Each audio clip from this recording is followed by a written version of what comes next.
বলে শাস্ত্রে বলে চলে বাতে চলচ্চিত্তম নিশ্চলে নিশ্চল ভবেত।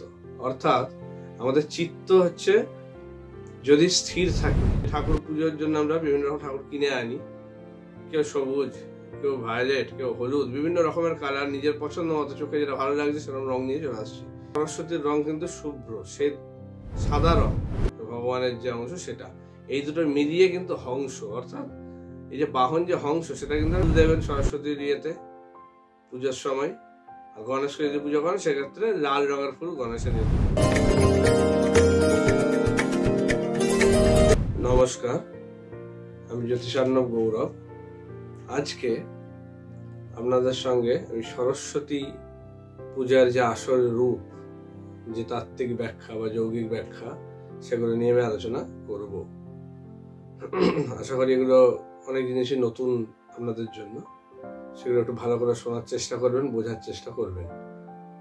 আগেও যেমন আমি দুর্গা পুজো নিয়ে এরকম কিন্তু ব্যাখ্যা দিয়েছিলাম, যেটা অনেকেই অ্যাপ্রিসিয়েট করেছেন ব্যাপারটা নিয়ে। তো সেই কারণেই আমি এটা নিয়ে আরো উৎসাহিত হয়েছি সরস্বতী পুজো নিয়ে বলার জন্য। তো সরস্বতী পুজোরও কিছু বেসিক জিনিস নিয়ে আজকে একটু আলোচনা করব, যেগুলো প্রত্যেকেরই জানা উচিত। অ্যাকচুয়ালি শুধু সরস্বতী পুজো বলে নয়, যে কোনো পুজোরই তার পিছনের অর্থ, তার যে রূপ, সেটার বর্ণনা, তার ব্যাখ্যা, এগুলো জানা উচিত। তবে গিয়ে কিন্তু একটা পুজো আমাদের সফল হবে, নাহলে কিন্তু সেই পুজো কোনো কাজেই লাগবে না। যদি আমরা মন থেকে জিনিসটাকে না বুঝে জাস্ট করতে হয়, করছি এরম ভাবে করলে। তো সেই কারণেই কিন্তু আমাদের এই যে অধিকাংশ অনেকেই আসেন আমার কাছে ক্লায়েন্ট, যারা বলেন যে আমার কাছে এমন কোনো ঠাকুর নেই, বাকি নেই, ঠাকুর আসলে সব রেখেছেন, কিন্তু তারপরেও এত পুজো করেও কোনো ফল পাচ্ছেন না। কেন কেন এই ধরনের ঘটনাগুলো ঘটে? তো সেইগুলোরই কিছু ব্যাখ্যা আমি আজকে দিতে চেষ্টা করব। যে কোনো পুজোই করার আগে কিন্তু সেটা স্বরূপ সম্বন্ধে আগে জানতে হবে। সেটার সঙ্গে পরিচিত না হলে আমার কিন্তু সেই পুজোটা বিফলে যাবে, সেই পুজো কোনো ফল পাবো না। তাই প্রত্যেকটা পুজোর কিন্তু ব্যাখ্যা বলুন, স্বরূপ বলুন, সেগুলো জেনে নিয়ে নিজেকে সেইভাবে প্রস্তুত করতে হবে। তবে গিয়ে কিন্তু আপনার পুজো ভগবান নেবেন, না হলে কিন্তু নেবেন না। এই জিনিসটা বুঝতে হবে। আপনার মনে কুচিন্তা, অসৎ উদ্দেশ্য এইসব নিয়ে বসে পুজো করছেন, আপনার কি পুজো কোনোদিন সফল হবে? কোনোদিনই সফল হবে না। সেই জিনিসটা আপনারা কোনোদিনই ফল পাবেন না, বরঞ্চ এতে হিতে বিপরীত হয়, উল্টে কিন্তু খারাপ হবে, ভালো কিন্তু হবে না। তো সেই কারণেই এই জিনিসগুলো করবেন না। ভালো করে প্রত্যেক জিনিস জেনে বুঝে তবে এগোনো উচিত। যেমন আমাদের শাস্ত্রে কি বলে? শাস্ত্রে বলে চলে বাতে চলচ্চিত্তম নিশ্চলে নিশ্চল ভবেত। অর্থাৎ আমাদের চিত্ত হচ্ছে যদি স্থির থাকে, অস্থির না হয়, তাহলে কিন্তু আমাদের মন, আমাদের মনোযোগ, সমস্ত কিছুই কিন্তু আমরা সেই জায়গায় ফোকাস করতে পারবো। না হলে কিন্তু আমাদের কোনো কিছুই কাজ কিন্তু ঠিক মতো সফল হবে না, যদি আমাদের মনোযোগ, আকর্ষণ বা মন স্থির না থাকে। তো সেই ক্ষেত্রে যে কোনো কিছু পুজো করার আগে কিন্তু আমাদের স্থির মন হতে হবে। আর স্থির মন না হলে কিন্তু আমাদের মধ্যে সরস্বতীর বাস হবে না। তো সেক্ষেত্রে কিন্তু সরস্বতী পুজো আমাদের কোনো কাজে দেবে না। তো সেই কারণে মন আগে স্থির করতে হবে। সেটা বিভিন্ন যৌগিক নিয়ম বা বিভিন্ন পড়াশোনা, জ্ঞান, এইসব ধ্যানের মাধ্যমে জিনিসগুলো করা যায়। তো সেটা আগে বুঝতে হবে, মনকে শান্ত করতে হবে, তবে গিয়ে হবে। আচ্ছা, এই যে সরস্বতীর যে রূপ, কেন, কি কি কারণে আমরা কি কি ভুল করি, সেগুলো নিয়ে আজকে একটু বলবো। সেগুলো অবশ্যই নোট করুন, এই ভুলগুলো যেন না হয় সেগুলো মাথায় রাখবেন। যেমন এই যে ঠাকুর পুজোর জন্য আমরা বিভিন্ন রকম ঠাকুর কিনে আনি, কেউ সবুজ, কেউ ভায়োলেট, কেউ হলুদ, বিভিন্ন রকমের কালার, নিজের পছন্দ মতো চোখে যেটা ভালো লাগছে সেরকম রং নিয়ে চলে আসছে। কিন্তু এটা ঠিক নয়। আসলে সরস্বতীর রং কিন্তু শুভ্র, সে সাদা রং। জ্ঞানের প্রতীক হচ্ছে, যে কোনো কিছু ভালো গুণের প্রতীক হচ্ছে সাদা। সেই কারণে সরস্বতীর সমস্ত কিছু কিন্তু সাদা রঙের, সেটা বুঝতে হবে। যে কোনো রঙের ইয়ে নিয়ে চলে আসা কিন্তু ঠিক নয়। তারপরে যেটা বলছি, যে সরস্বতী এই যে সাদা রং, এগুলোর ব্যাখ্যাগুলো আজকে আমি করবো, যে প্রত্যেকটা জিনিসের মধ্যে কেন এরকম হয়েছে। ওনার বাহন কেন হাঁস, হংস যেটা, কিংবা ওনার এই সাদা রঙের ব্যাখ্যা কি, এই জিনিসগুলো নিয়ে আজকে একটু বলবো। ওনার নামই কিন্তু আরেক নাম কিন্তু শ্বেতা, মহাশ্বেতা, এগুলো কিন্তু তার নাম, কারণ কিন্তু এই সাদা রঙের জন্য। তো যে কোনো এই সরস্বতী পুজো করার আগে যে বেদিতে রাখবেন, সেই বেদিটা অবশ্যই কোনো সাদা পরিষ্কার কাপড় দিয়ে বেদিটাকে ঢাকা দেবেন, তার উপরে সরস্বতী ঠাকুরকে বসাবেন। অবশ্যই এই জিনিসটা করতে হবে।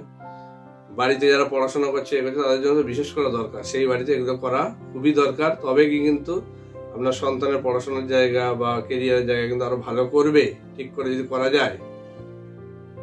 তো এই সাদা রঙের ব্যাখ্যা বলতে গিয়ে আমাকে গীতার দুটো শ্লোক একটু বলতে হবে। সেক্ষেত্রে 14 অধ্যায়ের একটা শ্লোকে বলা হচ্ছে যে তত্র সত্যং নির্মলাত্মাৎ, অর্থাৎ যে আমাদের মধ্যে যে 3 রকমের গুণ যে পাওয়া যায়, সত্যগুণ, রজগুণ, তমগুণ, এর মধ্যে বলছে সত্যগুণটাই হচ্ছে সব থেকে সর্বশ্রেষ্ঠ।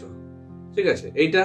আর ওই অধ্যায়ের 17 নম্বর শ্লোকে কি বলছে, সত্যাৎ সংজায়তে জ্ঞানং, অর্থাৎ সত্যগুণের মাধ্যমে কিন্তু আমরা জ্ঞান অর্জন করতে পারি।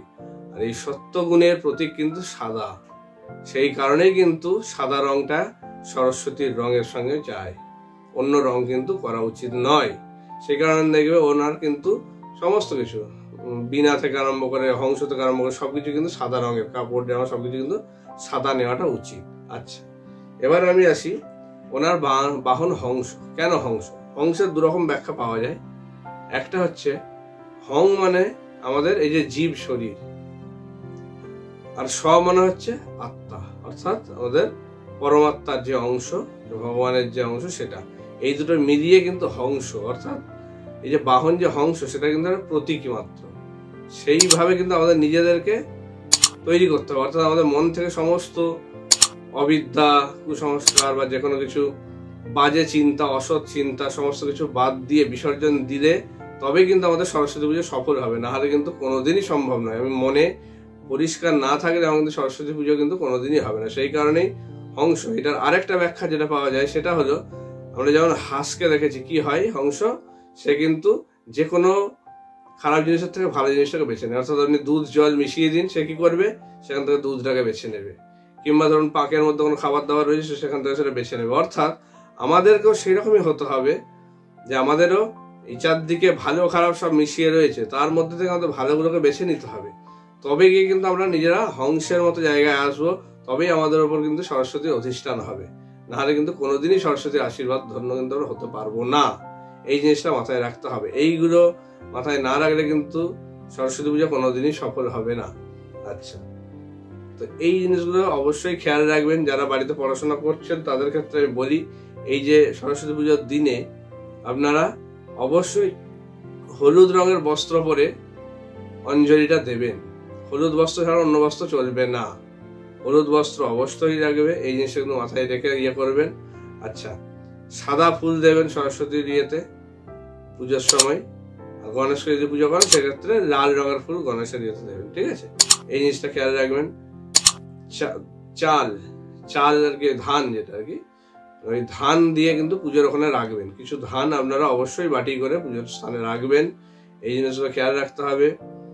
আর যেটা এই দিনে যে সমস্ত স্টুডেন্টরা পড়াশোনা করছেন ঠিকমতো ফল পাচ্ছেন না, তাদের জন্য বলে রাখি, মানে আশানুরূপ ফল পাচ্ছেন না বা পড়াশোনায় মনোযোগ ঠিকমতো দিতে পারছেন না, সেই ক্ষেত্রে তারা যেটা করবেন, এই সরস্বতী পুজোর দিনে কোনো পেন এবং পেন্সিল যে কোনো আর কি লেখার জিনিস, এইগুলো কিন্তু কোনো দুস্থ কোনো আর কি মেধাবী বা যে কোনো এমনি আর কি ছাত্র যারা আছে তাদেরকে আপনারা দান করুন।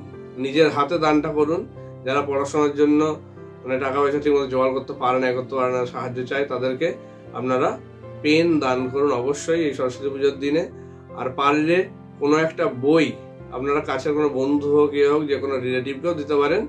কোনো আর কি পড়াশোনা করছে ছাত্রছাত্রী যারা, তাদেরকে অবশ্যই একটা বই সরস্বতী পুজোর সময়, সরস্বতী পুজোর পাশে যেমন বই খাতা পেন দিয়ে পুজো দেওয়া হয়, সেই পুজো হওয়ার পরে যখন সরস্বতী বিসর্জনের পরে, যখন পরের দিন যখন বিসর্জন হয়ে যাওয়ার পরে যেগুলো সরানো হয়, সেই বই একটা কিন্তু নতুন বই সেখানে থাকবে, যেই বইটা কিন্তু আপনারা কাউকে দান করবেন। তাহলে কিন্তু আপনার পড়াশোনার জায়গা অনেকটা ভালো হবে। অবশ্যই এগুলো মেনে চলুন। সরস্বতীর কথার অর্থ ঠিক মতো বুঝুন, কেন ওনার এই ধরনের জিনিসগুলো সেগুলো বোঝার চেষ্টা করুন, তবে গিয়ে কিন্তু আপনার পুজো অবশ্যই সফল হবে, এটুকু আপনাকে আমি বলতে পারি। এগুলো মেনে চলুন, আপনাদের সমস্ত কিছু ভালো হবে। আর এই সরস্বতী পুজোয় আমি ছাত্রছাত্রীদের জন্য নীল সরস্বতী কবচ বানাচ্ছি। যাদের প্রয়োজন তারা অবশ্যই সরস্বতী পুজোর আগে আমার সঙ্গে যোগাযোগ করবেন যারা নিতে ইচ্ছুক, কারণ তারপরে হলে কিন্তু আর জিনিসটা পাবেন না। সেক্ষেত্রে এই সময় কিন্তু কিছু স্বল্প মূল্যে কবচটা বানিয়ে দেওয়া হচ্ছে। তো যে ক্ষেত্রে পড়াশোনার যারা করছেন বা চাকরি বাকরির জন্য যারা খাটছেন, বহুদিন ধরে কোনো রকম সাফল্য পাচ্ছেন না, মনোযোগের অভাব করছে, তারা অবশ্যই যোগাযোগ করতে পারেন। তাদের নাম গোত্র দিয়ে তাদের জন্য সরস্বতী কবচ বানিয়ে দেওয়া হবে। সেক্ষেত্রে পুজোর আগে কিন্তু অবশ্যই যোগাযোগ করবেন। নমস্কার।